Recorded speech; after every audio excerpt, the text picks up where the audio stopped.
तर विद्यार्थी मित्रांनो, आपण सोडवलेली 2 उदाहरणं पाहिल्यानंतर आता सराव संच 6.1 ला सुरुवात करतोय. यातलं पहिलं उदाहरण आहे की वर्तुळ केंद्र ओ पासून जीवा AB चे अंतर 8 सेंटीमीटर आहे. म्हणजे आपल्याला काय दिलंय, तर एक वर्तुळ दिलंय ओ केंद्र असणार, आणि या ओ केंद्र असणाऱ्या वर्तुळामध्ये या जीवा AB चं केंद्रापासूनचं अंतर म्हणजेच OM लंब AB दिलंय, आणि या OM ची लांबी आपल्याला 8 सेंटीमीटर दिलेली. यानंतर जीवा AB चे लांबी 12 सेंटीमीटर आहे, तर वर्तुळाचा व्यास काढा. आता आपल्याला वर्तुळाचा व्यास काढायच्या अगोदर त्रिज्या काढायची आहे, पण त्याच्यासाठी आपल्याला सुरुवातीला AB ची लांबी दिली. आपण सोडवलेली उदाहरणं पाहताना पाहिलं होतं की जर आपल्याला जीवेची लांबी दिली तर पहिल्यांदा वाक्य वापरायचं की वर्तुळ केंद्रातून जीवेवर टाकलेला लंब जीवेला दुभागतो. त्यामुळं या MB ची लांबी ही जीवेच्या म्हणजेच कुणाच्या AB निम्मी येणार. म्हणजेच 1/2 गुणिले AB ची लांबी किती दिली, 12. म्हणजेच MB बरोबर 12 निम्म किती आलं, 6 सेंटीमीटर. म्हणजे इथली लांबी आपल्याला 6 सेंटीमीटर दिलेली आहे. मग आता आपल्याला काय करावं लागेल, OB ची लांबी काढण्यासाठी इथं पायथागोरसचं प्रमेय वापरावं लागेल. पण हा काटकोन त्रिकोण अगोदर दाखवावा लागेल. म्हणजेच काय येणार, त्रिकोण OMB मध्ये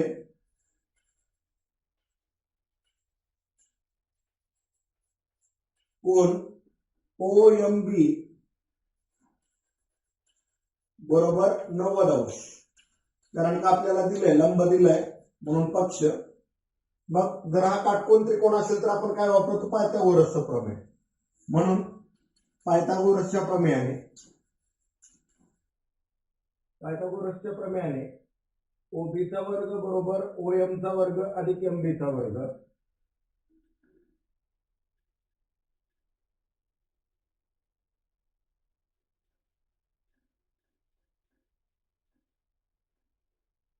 म्हणजे कर्णाचा वर्ग हा उरलेल्या दोन बाजूच्या वर्गाच्या बेरजेवर असतो. त्यामुळे OB चा वर्ग बरोबर OM चा वर्ग अधिक MB चा वर्ग. यामध्ये आपल्याला OM ची लांबी दिलेली 8 आणि MB ची लांबी दिलेली 6 आपण काढली होती. 8 चा वर्ग 64 अधिक 6 चा वर्ग 36. म्हणून OB चा वर्ग बरोबर ह्या दोघांची बेरीज किती आली, 100.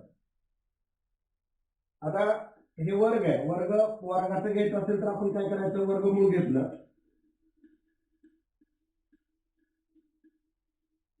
वर्गमूळ घेतलं तर OB बरोबर किती आलं, 10 सेंटीमीटर. म्हणजे याचा अर्थ OB ही काय आहे, त्रिज्या. आपल्याला काढायला काय सांगितलंय, व्यास. मग आपल्याला माहिती आहे व्यास हा त्रिज्येच्या दुप्पट असतो.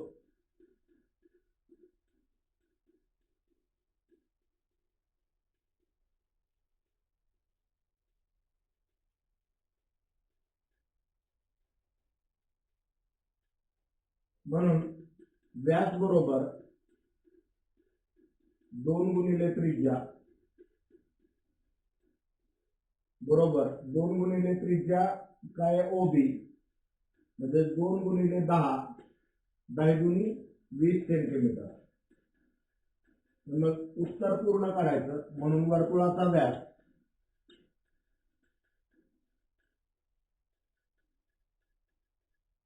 बरोबर 20 सेंटीमीटर.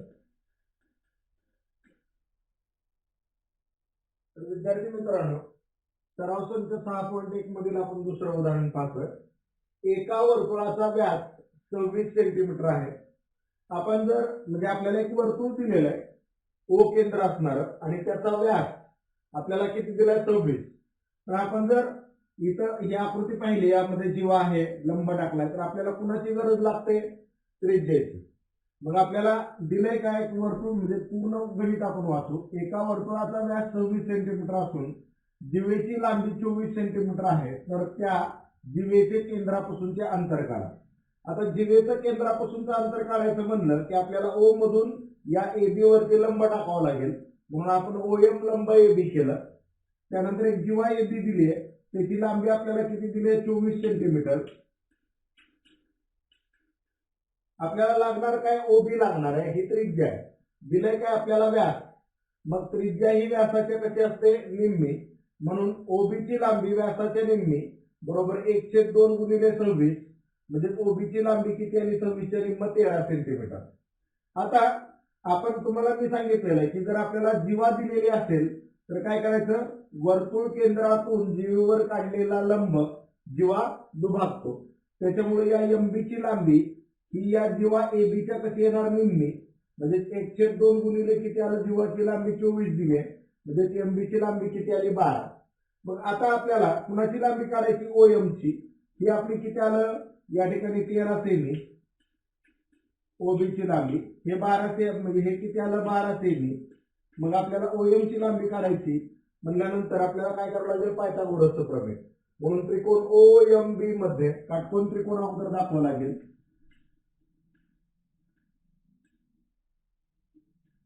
कोण ओएमबी बरोबर 90 अंश, म्हणून पायथागोरसच्या प्रमेयाने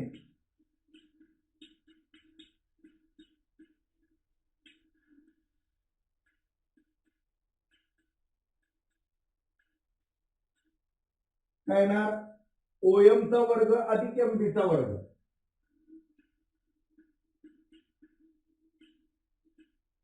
बरोबर काय येणार, ओबीचा वर्ग म्हणजे कर्णाचा वर्ग.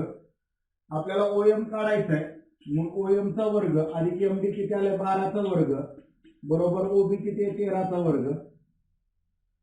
मग ओएमचा वर्ग अधिक 12चा वर्ग 144, तो पलीकडे गेल्यावर काय होणार वजा, म्हणून 13चा वर्ग 169 वजा 144, म्हणजे ओएमचा वर्ग बरोबर 9 मधून 4 गेले 5 राहिले, 6 तून 4 गेले 2 राहिले, एकातनं 1 गेला 0 म्हणजे 25 आलं. आपण जर वर्गमूळ घेतलं म्हणून ओएम बरोबर 25चं वर्गमूळ किती आलं 5 सेंटीमीटर. आता ओएम काय लंब आहे, म्हणजेच काय झालं तर या जीवा एबीचं केंद्रापासूनचं अंतर किती झालं 5 सेंटीमीटर. उत्तर पूर्ण करायचं, म्हणून जीवेचे केंद्रापासूनचे अंतर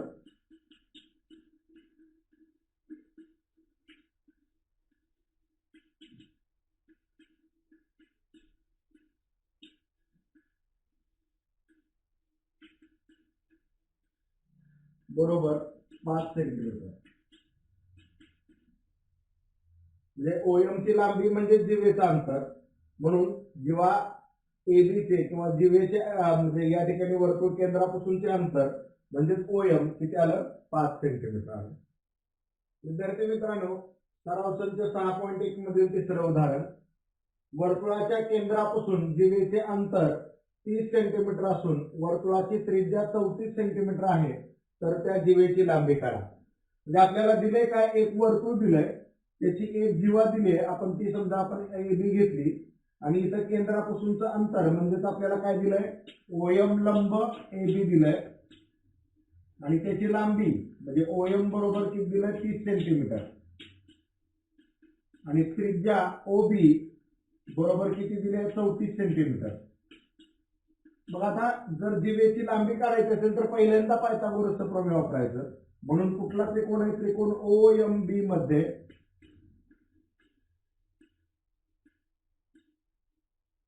हा काटकोन त्रिकोण दाखवावा लागेल, म्हणजे कोण ओएमबी बरोबर 90 अंश, म्हणून पायथागोरसच्या प्रमेयाने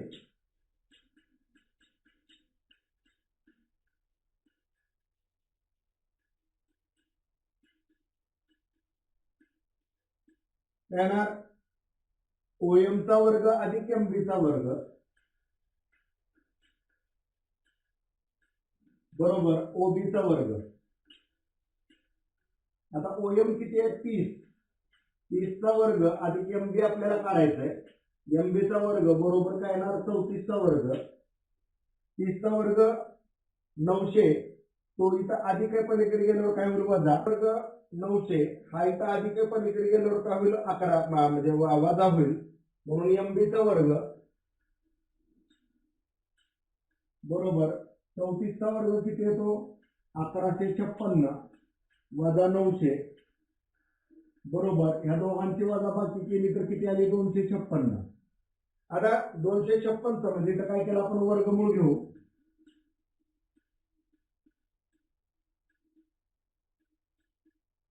मग वर्गमूळ घेतलं तर एम बी बरोबर काय येणार 16 सेंटीमीटर.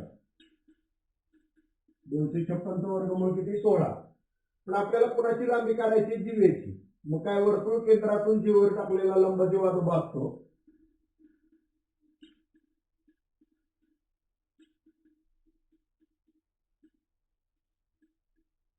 जीवेवर काढलेला लंब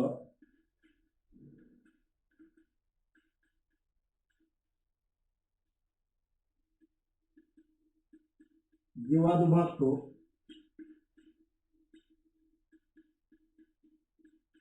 या प्रमेयाच्या आधारे या AB ची लांबी ह्या MB च्या पेक्षा येणार दुप्पट.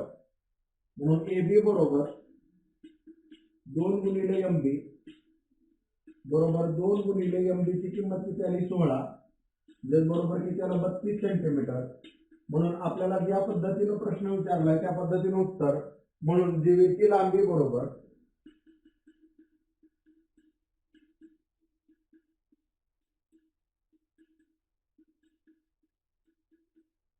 32 सेंटीमीटर. विद्यार्थी मित्रांनो, सराव संच 6.1 मधील आपण चौथं उदाहरण पाहतोय.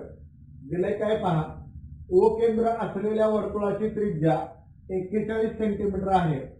वर्तुळाची जीवा PQ ची लांबी 80 सेंटीमीटर आहे. तर जीवा PQ चे केंद्रापासूनचे अंतर काढा. आता जीवा PQ चं केंद्रापासूनचं अंतर म्हणजे तिथून त्याच्यावर टाकलेल्या लंबाची लांबी. म्हणून OM लंब PQ, PQ ची लांबी आपल्याला 80 सेंटीमीटर दिलेली आहे आणि त्रिज्या OQ आपल्याला 41 सेंटीमीटर दिली आहे. मग आपल्याला माहिती आहे वर्तुळ केंद्रातून जीवेवर काढलेला लंब जीवा दुभागतो. म्हणून या MQ ची लांबी ही काय येणार जीवा PQ च्या काय येणार निम्मी. म्हणजे 1/2 गुणिले PQ बरोबर 1/2 गुणिले PQ किती दिलं आपल्याला 80 सेंटीमीटरच्या निम्म. म्हणजे MQ बरोबर किती आलं 2/8 म्हणजे 40 सेंटीमीटर आलं. आता आपल्याला म्हणजे ह्याची लांबी 40 सेंटीमीटर आली. मग आपल्याला इथं पायथागोरसचा प्रमेय वापरावा लागेल. मग त्रिकोण OMQ मध्ये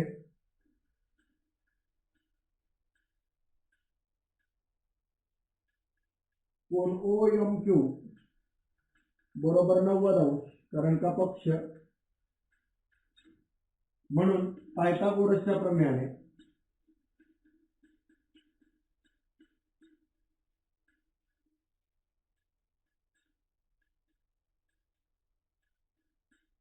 काय ना OM चा वर्ग अधिक MQ चा वर्ग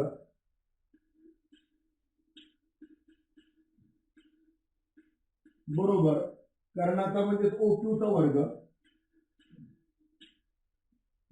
OM चा वर्ग आपल्याला काढायचा आहे अधिक MQ चा वर्ग म्हणजे 40 चा वर्ग बरोबर त्रिज्या 41 म्हणून 41 चा वर्ग. OM चा वर्ग बरोबर 40 चा वर्ग पलीकडे नेल्यावर वजा होईल. म्हणून 41 चा वर्ग किती असतो 1681 वजा 40 चा वर्ग किती आला 1600 म्हणजे OM चा वर्ग बरोबर किती आला 81. वर्गमूळ जर आपण घेतलं तर OM बरोबर किती येणार 9 सेंटीमीटर. म्हणजे याचा अर्थ तर या जीवा PQ चं केंद्रापासूनचं अंतर किती आलं 9 सेंटीमीटर. जसं विचारलंय तसं. म्हणून जीवा PQ चे केंद्रापासूनचे अंतर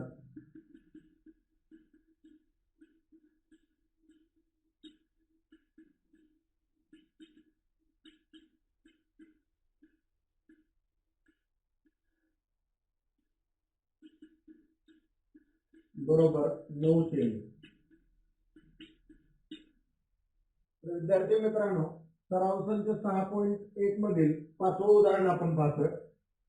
आकृतीमध्ये म्हणजे एक आकृती आपल्याला दिली आहे. O केंद्र असणारी 2 वर्तुळे आहेत. म्हणजे एक केंद्री 2 वर्तुळ आपल्याला O केंद्र असणारे दिलेले आहेत.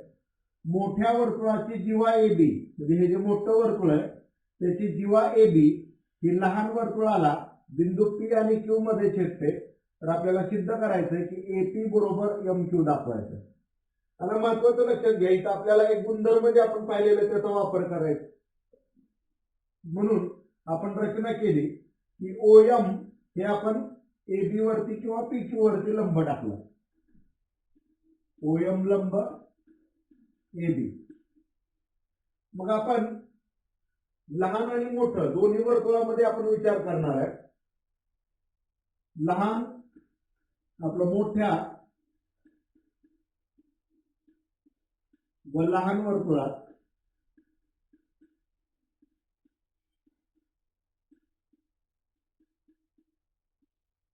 कोणतंही वर्तुळ असेल तर त्याच्या केंद्रातून जीवेवर टाकलेला लंब, या दोन्ही म्हणजेच काय या ठिकाणी येणार, मोठ्या आणि लहान वर्तुळामध्ये एबी ही आणि पीक्यू ही जीवा आहे आणि त्या जीवेवरती लंब टाकलाय, त्यामुळं वर्तुळावरती म्हणजे वर्तुळाच्या केंद्रातून जीवेवर टाकलेला लंब जेव्हा दुभागतो, या गुणधर्मानुसार वर्तुळ केंद्रातून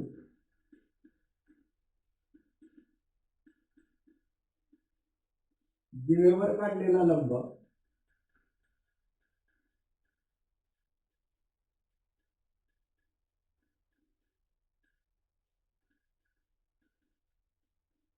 जीवा दुभागतो,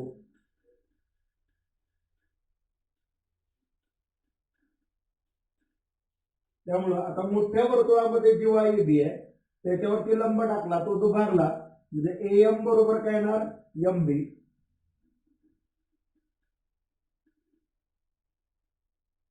याला आपण 1 नंबर समीकरण दिलं. आणि लहान वर्तुळामध्ये पीक्यू जीवा आहे आणि तिथून लंब टाकला, तो काय करणार, दुभागणार या गुणधर्मानुसार, म्हणजे पीएम बरोबर काय आलं, एम क्यू.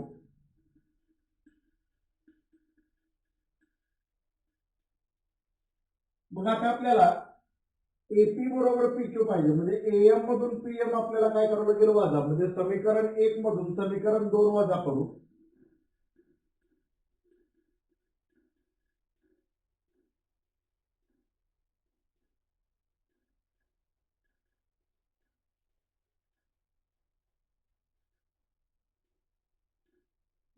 याचा अर्थ काय आला, एएम वजा पीएम बरोबर एम क्यू, एम बी वजा एम क्यू. मग आपल्याला माहित आहे एएम मधून पीएम गेलं तर शिल्लक काय राहिलं, एपी.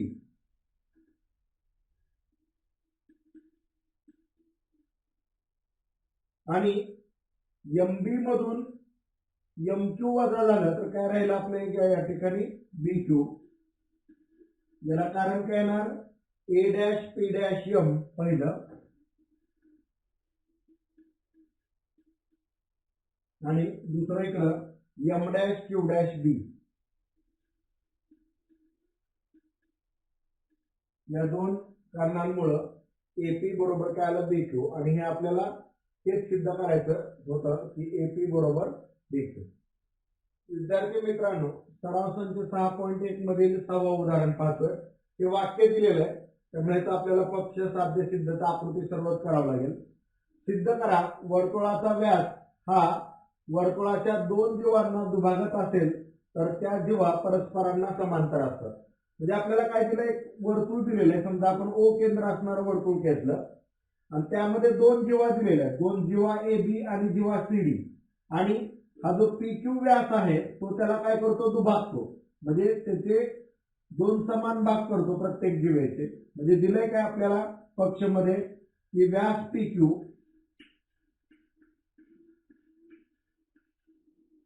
हा जीवा ए बी व जीवा सी डी ला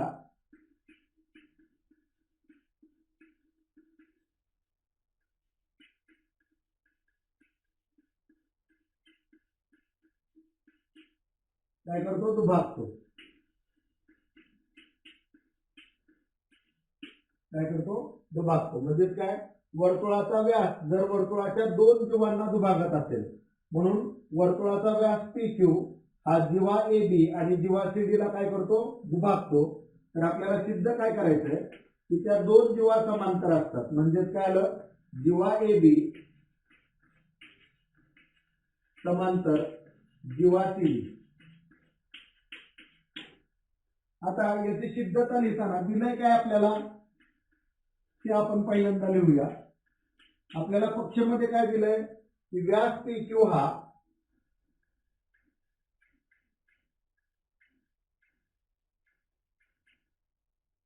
जीवा ए बी व जीवा सी डी ला दुभागतो,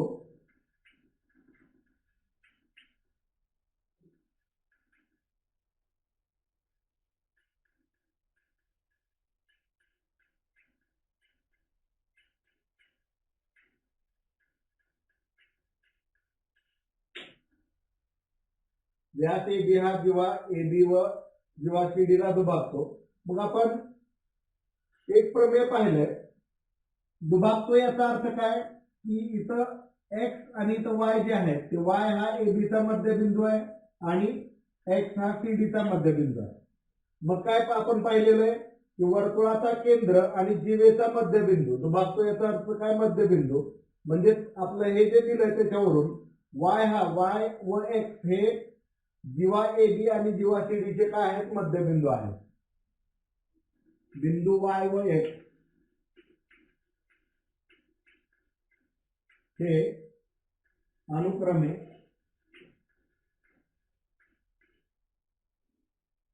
जीवा ए बी व जीवा सी डी चे मध्यबिंदू आहेत.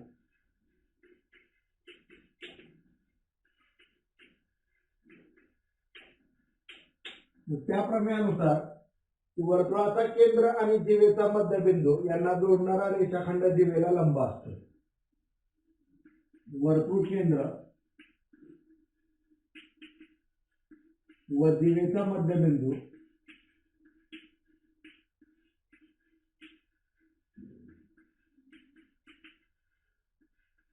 यांना जोडणारा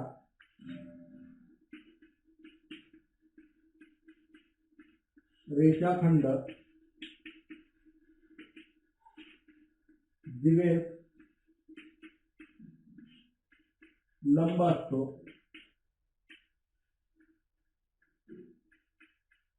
या गुणधर्माच्या आधारे काय झालं, OY लंब AB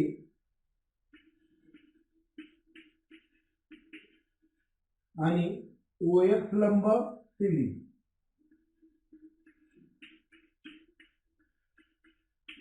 लंब आहे. याचा अर्थ इथला कोण कितीचा झाला, 90चा. म्हणजेच काय आलं, कोण OYB बरोबर हा पण कोण कितीचा झाला, 90चा. म्हणजे कोण OYD बरोबर किती आलं, 90. पण पहा हे दोन कोण कसले, खालचे खालचे म्हणजे संगत कोण आहे आणि संगत कोण कसे आहेत, एकरूप आहे. म्हणजे याचाच अर्थ काय झाला, तर कोण OYB एकरूप, कोण OYD मग संगत कोण एकरूप आहेत म्हणल्यानंतर जीवा ए बी समांतर जीवा सी डी, कारण का संगत कोण कसोटी, आणि म्हणून जीवा ए बी समांतर जीवा सी डी कारण संगत कोण कसोटी.